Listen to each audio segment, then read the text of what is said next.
네, 이렇게 북한은 이번 정찰위성 발사에 또 실패하면서 체면을 구겼습니다. 하지만 이번엔 로켓 추진체 엔진이 고장났던 첫 발사 때와는 달리 실패 원인이 심각하지 않은 만큼 북한은 관련자 문책보다는 3차 발사 준비에 우선 집중할 것으로 보입니다. 지성임 기자입니다.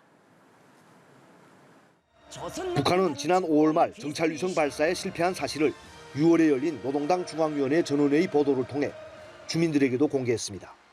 가장 엄중한 결함은 지난 5월 31일 군사 정찰 위성 발사에서 실패한 것입니다. 보고에서는 위성 발사 준비 사업을 책임지고 추진한 일꾼들의 무책임성이 신랄하게 비판됐으며 첫 발사 이후 약 3개월에 걸쳐 실패 원인을 분석하고 문제점을 보완한 북한은 재도전에 나섰지만 또 실패했습니다.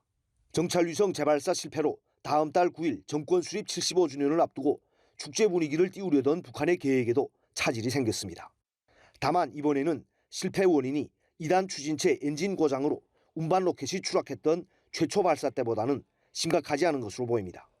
북한 국가우주개발국은 2차 발사 실패에 대해 추진체 엔진 문제는 아니라며 3단 추진체 비상폭발 체계의 비정상 작동 때문이라고 설명했습니다. 전문가들은 북한이 언급한 비상폭발 체계는 비행종단 시스템을 의미하는 것이라고 추정합니다.